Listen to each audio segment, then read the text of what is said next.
Welcome to smart friends. ನಿಮಗೆಲ್ಲ ಗೊತ್ತಾಗಿ KCET 2024 first round ರಿಸಲ್ಟ್ಗಿಂತ ಮುಂಚೆ ಒಂದು ರಿಸಲ್ಟ್ ಬಿಡ್ತಾರಲ್ವ, ಮೋಕ್ ಅಲಾಟ್ಮೆಂಟ್ ಅಂತ.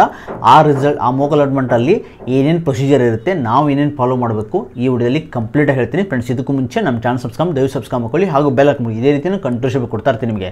ಮೊದಲಿಗೆ ಮೋಕ್ ಅಲಾಟ್ಮೆಂಟ್ ಅಂದರೆ ಏನಂದರೆ, KA ಅವ್ರು ಏನು ಮಾಡ್ತಾ ಅಂದರೆ, ನಿಮ್ಮದು KCET 2024 ಫಸ್ಟ್ ರೌಂಡ್ ರಿಸಲ್ಟ್ ಬರೋಕ್ಕಿಂತ ಮುಂಚೆ 2 days ಬಿಫೋರು ಮೋಕ್ ಅಲಾಟ್ಮೆಂಟ್ ರಿಸಲ್ಟ್ ಅಂತ ಹೊರಡಿಸ್ತಾರೆ. ಆ ರಿಸಲ್ಟ್ ಅಂದರೆ ಏನಂದರೆ, ಅದು ನಿಮ್ಗೊಂದು ಐಡಿಯಾ ಬರಲಿ ಅಂತ. It's a dummy result. Dummy result ಅಂದರೆ ಏನಂದರೆ, ನಿಮಗೊಂದು ನಿಮ್ಮ ಕ್ಯಾಟಗಿರಿಗೆ, ನಿಮ್ಮ ರ್ಯಾಂಕಿಗೆ ಯಾವ ಕಾಲೇಜ್ ಸಿಗ್ತಾ ಇದೆ ಅಂತ ಒಂದು ಐಡಿಯಾ ಬರಲಿ ಅಂತ ಅದನ್ನ ರಿಸಲ್ಟ್ನು ಅನೌನ್ಸ್ ಮಾಡ್ತಾರೆ. ಯಾಕಂದರೆ ಭಾಳ ಸ್ಟೂಡೆಂಟ್ಸ್ ಏನು ಮಾಡಿರ್ತಾರೆ, ಕಡಿಮೆ ಕಾಲೇಜನ್ನ ಎಂಟರ್ ಮಾಡಿರ್ತಾರೆ. ಕೆಲವೊಂದು ಸ್ಟೂಡೆಂಟ್ಸ್ ಏನು ಮಾಡಿರ್ತಾರೆ, ಟಾಪ್ ಕಾಲೇಜನ್ನ ಕೆಳಗಡೆ ಹಾಕಿ ಲೋ ಕಾಲೇಜ್ನ ಮೇಲೆ ಹಾಕಿರ್ತಾರೆ. ಯಾಕಂದರೆ ನನಗೆ ಇದು ಕಾಲೇಜ್ ಬೇಡ, ನನಗೆ ಇದೇ ಬೇಕು, ಆಮೇಲೆ ಕನ್ಫ್ಯೂಸ್ ಮಾಡ್ಕೊಂಡು ಹಾಕಿರ್ತಾರೆ. ಇದೆಲ್ಲನೂ ಒಂದು ಐಡಿಯಾ ಸಿಗಲಿ ಅಂತ. ಕೆಲವೊಂದು ಸ್ಟೂಡೆಂಟ್ಸ್ ಏನು ಮಾಡಿರ್ತಾರೆ, ನನಗೆ ಬೇರೆ ಕಾಲೇಜ್ ಬೇಡ, ನಮ್ಗೆ ಇಷ್ಟೇ ಬೇಕು ಅಂತ ಕಾಲೇಜ್ ಹಾಕಿಬಿಟ್ಟಿರ್ತಾರೆ. ಫ್ರೆಂಡ್ಸ್, ಆ ಥರ ಇರಲ್ಲ. ನಿಮ್ಮ ಎಕ್ಸಾಮ್ ಕಾಲೇಜ್ನ ಆ್ಯಡ್ ಮಾಡಲೇಬೇಕಾಗುತ್ತೆ. ಯಾಕಂದರೆ ನಿಮ್ಮ ಕ್ಯಾಟಗಿರಿಯವರು ನಿಮ್ಮ ರ್ಯಾಂಕ್ಗಿಂತ ಮೇಲೆ ಎಷ್ಟು ಜನ ಇದ್ದಾರೆ ಅಂತ ನಿಮ್ಗೆ ಐಡಿಯಾ ಇಲ್ಲ. ನಿಮ್ಗೆ ಐಡಿಯಾ ಬರಬೇಕಂದ್ರೆ ಮೋಕ್ ಅಲಾಟ್ಮೆಂಟಲ್ಲಿ ಐಡಿಯಾ ಬರುತ್ತೆ. ಸೊ ನೀವು ಎಷ್ಟು ಪ್ರಯಾರಿಟಿ ಕೊಡ್ತಿಲ್ಲ ಅಷ್ಟು ಚೆನ್ನಾಗಿರುತ್ತೆ. ಯಾಕಂದರೆ ನೀವು ಫಸ್ಟ್ ರೌಂಡ್ ರಿಸಲ್ಟ್ ಆದಮೇಲೆ ಆ್ಯಡ್ ಮಾಡೋಕ್ಕಾಗಲ್ಲ. ಅದಕ್ಕೋಸ್ಕರ ಏನು ಮಾಡಿದೆ ಅಂದರೆ, ಈಗ ಮೋಕ್ ಅಲಾಟ್ಮೆಂಟ್ ರಿಸಲ್ಟ್ ಬಂದ ತಕ್ಷಣ ನೆಕ್ಸ್ಟ್ ನೀವು ಏನು ಮಾಡಬೇಕಂದ್ರೆ, ಮೊದಲಿಗೆ ಮೋಕ್ ಅಲಾಟ್ಮೆಂಟ್ ರಿಸಲ್ಟ್ ಬರುತ್ತಲ್ವ, ಬಂದ ತಕ್ಷಣ ನಿಮಗೆ KA ಅವ್ರು ಏನು ಮಾಡ್ತಾರೆ ಅಂದರೆ, ಕಟಾಪ್ ಬಿಡ್ತಾರೆ. ಎಲ್ಲ ಕಾಲೇಜ್ದು, ಆಲ್ ಕಾಲೇಜ್ದು ಕಟಾಪ್ ಬಿಡ್ತಾರೆ. ನೀವು ಏನು ಮಾಡಬೇಕಂದ್ರೆ, ನಿಮಗೆ ಎಲ್ಲಿ ಎಷ್ಟನೇ ಪ್ರಯಾರಿಟಿ ಸಿಕ್ಕಿದೆ. ಫಾರ್ ಎಕ್ಸಾಂಪಲ್, ನಿಮಗೆ ಈಗ ನೀವು ಒಂದು 30 ಕಾಲೇಜ್ ಆ್ಯಡ್ ಮಾಡಿದೆ ಅಂತ ತಿಳ್ಕೊಳ್ಳಿ, 15 ಕಾಲೇಜಿನ ಸಿಕ್ಕಿದೆ ಅಂತೇಳಿ, 15ಗೆ ಸಿಕ್ಕಿದೆ ಅಂತ ತಿಳ್ಕೊಳ್ಳಿ. ಕೆಳಗಡೆ ಯಾವುದು ಅದು ಆರಾಮ್ಸೆ ಸಿಗುತ್ತೆ ಅಂತ ಅರ್ಥ. ಐಡಿಯಾ ಏನಂದರೆ, ಕೆಳಗಡೆದು ಆರಾಮ್ ಸಿಗುತ್ತೆ, 15th ಮೇಲೆ ಸಿಗೋ ಡೌಟು ಅಂತ ಅರ್ಥ. ಅಷ್ಟೇ, ಸಿಗದೇ ಇರ್ಬೋದು. ಮತ್ತೇನು ಮಾಡ್ತಾರೆ ಅಂದರೆ, ನೀವೇನು ಮಾಡ್ಬೇಕಂದ್ರೆ, ಆ ಪರ್ಟಿಕ್ಯುಲರ್ಗೆ ಮೇಲೆ ಕಾಲೇಜು ಅವೆಲ್ಲ ಟಾಪ್ ಇರ್ತಾವಲ್ಲ, ಆ ಕಾಲೇಜಿಂದು ಕಟಾಪ್ ಚೆಕ್ ಮಾಡ್ಕೋಬೇಕು.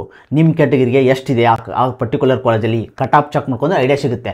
ಸೊ ಆಮೇಲೆ ನೀವು ಕೆಳಗಡೆ ಕಾಲೇಜ್ ಯಾವುದಾದ್ರು ಕಟಾಪ್ ಕಡಿಮೆ ಹೋಗಿತ್ತಂದರೆ, ನೀವು ಕೆಳಗಡೆ ಕಾಲೇಜ್ನ ಮೇಲೆ ಹಾಕ್ಬೋದು. ನೀವು ಮೋಕ್ ಅಲಾಟ್ಮೆಂಟ್ ರಿಸಲ್ಟ್ ಆದಮೇಲೆ ನಿಮ್ದು ಏನು ಮಾಡ್ಬೋದು ಅಂದರೆ, ನೀವು ಆ್ಯಡು, ಡಿಲೀಟು, ಮಾಡಿಫೈ ಏನಾದರೂ ಮಾಡ್ಬೋದು. ಓಕೆ, ಅವಾಗ ನೀವು ಆ್ಯಡು ಮಾಡ್ಬೋದು, ಮಾಡಿಫೈ ಮಾಡ್ಬೋದು, ಡಿಲೀಟ್ ಮಾಡ್ಬೋದು. ಆದರೆ ಫಸ್ಟ್ ರೌಂಡ್ ರಿಸಲ್ಟ್ ಆದಮೇಲೆ ನೀವು ಆ್ಯಡ್ ಮಾಡೋಕ್ಕಾಗಲ್ಲ. ಓನ್ಲಿ ನಿಮ್ಗೆ ಏನು ಸಿಕ್ಕಿರ್ತಲ್ಲ ಚಾಯ್ಸ್ ಮೇಲೆ ಡಿಪೆಂಡ್ ಆಗುತ್ತೆ. ಅವಾಗ ನೀವು ಕೇಸ್ ಚಾಯ್ಸ್ ಅಂತ ತೊಗೊಂಡ್ರೆ ಅದಕ್ಕೆ ಕಾಲೇಜ್ ಹೋಗಬೇಕು. ಚಾಯ್ಸ್ ತೊಗೊಂಡ್ರೆ ಹೋಲ್ಡ್ ಮಾಡಿಕೊಂಡು ಮೇಲೆ ಕಾಲೇಜ್ ಇರುತ್ತೆ, ನೀವು ಕೆಳಗಡೆ ಕಾಲೇಜು ಏನು ಸಿಕ್ಕಿರುತ್ತಲ್ಲ ಆ ಕಾಲೇಜ್ ಕೆಳಗಡೆದು ಡಿಲೀಟ್ ಆಗುತ್ತೆ. ಓಕೆ, ಸೊ ಓನ್ಲಿ ಮೇಲೆ ಕಾಲೇಜ್ ಅಷ್ಟೇ ಇರುತ್ತೆ. ಚಾಯ್ಸ್ 2 ತೊಗೊಂಡ್ರೆ, ಚಾಯ್ಸ್ 3 ತೊಗೊಂಡ್ರೆ ನೀವು ಸಿಕ್ಕಿರೋ ಕಾಲೇಜ್ನ ಬಿಡಬೇಕಾಗುತ್ತೆ. ಅಷ್ಟು ಕಾಲೇಜ್ ಇರುತ್ತೆ, ಅವಾಗ ಮಾಡಿಫೈ ಮಾಡಬೇಕಾಗುತ್ತೆ, ಯಾಡ್ ಮಾಡೋಕ್ಕಾಗಲ್ಲ. ಸೊ ಇದು ಐಡಿಯಾ ಇರಲಿ ನಿಮಗೆ. ಅದಕ್ಕೋಸ್ಕರ ನೀವೇನು ಮಾಡ್ಬೇಕಂದ್ರೆ, ಫುಲ್ ರಿಸರ್ಚ್ ಮಾಡಬೇಕು. ಮೋಕ್ ಅಲಾಟ್ಮೆಂಟ್ ಬಂದ ತಕ್ಷಣ ನಿಮ್ಗೆ ಐಡಿಯಾ ಸಿಕ್ಬಿಡುತ್ತೆ, ಕಟಾಪು ಸಿಕ್ಬಿಡುತ್ತೆ. ಸೊ ನಿಮ್ಮ ಕ್ಯಾಟಗಿರಿಗೆ ಈ ವರ್ಷ ಯಾವ ರೇಂಜ್ಗೆ ಹೋಗಿದೆ, ಕಾಲೇಜ್ ಎಲ್ಲ ಇನ್ಕ್ರೀಸ್ ಆಗಿದೆಯಾ, ಕಟಾಪು ಡಿಗ್ರೀಸ್ ಆಗಿದೆ ಅಂತ ಎಲ್ಲ ಗೊತ್ತಾಗ್ಬಿಡುತ್ತೆ. ಅವಾಗ ನೀವು ಮಾಡಿಫೈ ಮಾಡ್ಬೋದು. ಓಕೆ, ಸೇಮ್ ಇಟ್ಕೋಬೇಡಿ. ಆಮೇಲೆ ಇನ್ನೊಂದು ಏನಂದರೆ, ಭಾಳ ಸ್ಟೂಡೆಂಟ್ಸ್ಗೆ ಕನ್ಫ್ಯೂಸ್, ಮೋಕ್ ಅಲಾಟ್ಮೆಂಟ್ ರಿಸಲ್ಟ್ ಯಾವ್ದು ಬಂದು ಸಿಕ್ಕಿರುತ್ತಲ್ಲ ಕಾಲೇಜು, ಅದೇ ಫಸ್ಟ್ ರೌಂಡ್ ಸಿಗುತ್ತೆ ಅಂತ ಕೇಳ್ತಾದ್ರು. ಅದನ್ನು ಕನ್ಫರ್ಮೇಷನ್ ಹೇಳೋಕ್ಕಾಗಲ್ಲ. ಯಾಕಂದರೆ ಸ್ಟೂಡೆಂಟ್ಸ್ ಏನು ಮಾಡ್ತಾರೆ ಅಂದರೆ, ಮೋಕ್ ಅಲಾಟ್ಮೆಂಟ್ ನೋಡಿಕೊಂಡು ಮಾಡಿಫೈ ಮಾಡ್ತಾರೆ ನಿಮ್ಮ ಮೇಲೆ ರ್ಯಾಂಕ್ ಅವರು. ಓಕೆ, ಈಗ ಫಾರ್ ಎಕ್ಸಾಂಪಲ್ ಅವ್ರು ಫೆಸಿಲಿಟಿ ಅಂತ ತಗೊಳ್ಳಿ, ಅವ್ರು ಕೆಳಗಡೆ ಏನಾದ್ರು ಬೈ ಮಿಸ್ಟೇಕ್ ಆಗಿ ನಿಮಗೆ ಅಲ್ಲಿ RV ಹಾಕಿದ್ರೆ ಅಂತ ಮೇಲೆ ಹಾಕ್ತಾರೆ. ಎಕ್ಸಾಂಪಲ್ ಹೇಳ್ತಾರೆ ನಿಮಗೆ. ಬೇರೆ ಕಾಲೇಜ್ನು ಅದೇ ರೀತಿ ಮಾಡ್ತಾರೆ. ನಿಮ್ಮ ಕ್ಯಾಟಗಿರಿ ಅವರಾಗಿರ್ಬೋದು, GM ಆಗಿರ್ಬೋದು, ಅವರೆಲ್ಲ ಚೇಂಜಸ್ ಮಾಡ್ತಾರೆ. ಸೊ ಅದೇ ಸಿಗುತ್ತೆ ಅಂತ ಗ್ಯಾರಂಟಿ ಹೇಳೋಕ್ಕಾಗಲ್ಲ. ಮೋಸ್ಟ್ ಆಫ್ ದಿ ಚಾನ್ಸಸ್ಸು ಒಂದು 60-40 ಅಂದ್ಕೊಳ್ಳಿ. ಅದೇ ಸೇಮ್ ಕಾಲೇಜ್ ಸಿಗೋಕ್ಕೆ ಯಾರು ಅಪ್ಲೈ ಮಾಡಲಿ ಅಂದರೆ ಸೇಮ್ ಹಾಗೆ ಇಟ್ಟಿದ್ರೆ, ಆಮೇಲೆ ನೀವು ಮೋಕ್ ಅಲಾಟ್ಮೆಂಟಲ್ಲಿ ನೀವು ಬೇಕಂದರೆ ಮಾಡಿಫೈ ಮಾಡ್ಬೋದು, ಆ್ಯಡ್ ಮಾಡ್ಬೋದು, ಇಲ್ಲಾಂದ್ರೆ ಹಾಗೆ ಬಿಡ್ಬೋದು. ಅದು ಡಿಪೆಂಡ್ ಅಪಾನ್ ನಿಮ್ಮದು. ನಿಮ್ಮ ಪ್ರಯಾರಿಟಿ ಎಲ್ಲ ಕರೆಕ್ಟ್ ಇರ್ತದೆ. ನಾನು ಏನು ಚೇಂಜಸ್ ಮಾಡೋದು ಬೇಡ ಅಂದರೆ ಮಾಡಬೇಕಾಗಿಲ್ಲ. ಆದರೆ ಮೋಕ್ ಅಲಾಟ್ಮೆಂಟ್ ಮೇಲೆ ಇಷ್ಟೆಲ್ಲ ವರ್ಕ್ ಮಾಡಲೇಬೇಕು. ನೀವು ಕಟಾಪ್ ನೋಡಲೇಬೇಕು. ಇನ್ನೊಂದು ಸತಿ ನೀವೇನು ಕಾಲೇಜ್ ಎಂಟರ್ ಮಾಡಿದಿಲ್ಲ ಅದನ್ನ ಕರೆಕ್ಟಾಗಿ ನೋಡಲೇಬೇಕು. ಅದ್ರದ್ದು ಕೋಡ್ ನೋಡಬೇಕು. ಯಾಕಂದರೆ code is very important. College ಎಲ್ಲಿದೆ, ಯಾವ ಕೋಡು ವೆರಿ ಇಂಪಾರ್ಟೆಂಟು. ಯಾಕಂದ್ರೆ ಭಾಳ ಸ್ಟೂಡೆಂಟ್ಸ್ ಕನ್ಫ್ಯೂಸ್ ಮಾಡ್ಕೋತಾರೆ. ಈಗ RVC ಬೇರೆ, RV ಯೂನಿವರ್ಸಿಟಿ ಸಪ್ರೇಟ್ ಇದೆ, ಕನ್ಫ್ಯೂಸ್. BMS ಬೆಂಗಳೂರಲ್ಲಿ 2 ಇದೆ.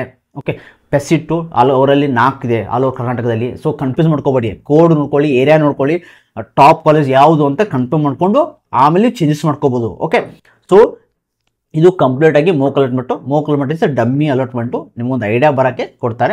ಅದಾದಮೇಲೆ ನೀವು ಚೇಂಜಸ್ ಮಾಡ್ಕೋಬೋದು. ಆಮೇಲೆ ನಿಮ್ಗೆ ಫಸ್ಟ್ ರೌಂಡ್ ಏನು ಬರುತ್ತಲ್ಲ, ಒಂದು ಕಾಲೇಜ್ ಬರುತ್ತಲ್ಲ, ಅದೇ ನಿಮಗೆ ಕನ್ಫರ್ಮು. ಅದು ಕಾಲೇಜ್ ನಿಮಗೆ ಸಿಗ್ತದೆ. ನೀವು ಬೇಕಂದ್ರೆ ಹೋಗ್ಬೋದು, ಇಲ್ಲಾಂದರೆ ನೆಕ್ಸ್ಟ್ ಹೋಲ್ಡ್ ಮಾಡ್ಕೋ ಸೆಕೆಂಡ್ ರೌಂಡ್ಗೆ ಹೋಗ್ಬೋದು. ನೆಕ್ಸ್ಟ್ ಎಕ್ಸ್ಪ್ಲೇನ್ ಮಾಡ್ತೀನಿ ನಿಮಗೆ. ಮೋಕ್ ಅಲಾಟ್ಮೆಂಟ್ಗೆ ಈಗ ಐಡಿಯಾ ಸಿಗಲಿ. ಇದು ಮೋಕ್ ಅಲಾಟ್ಮೆಂಟು ನೀವು ಆಪ್ಷನ್ ಎಂಟ್ರಿ ಆದ ತಕ್ಷಣ 2 daysಗೆ ಬಿಡ್ತಾರೆ.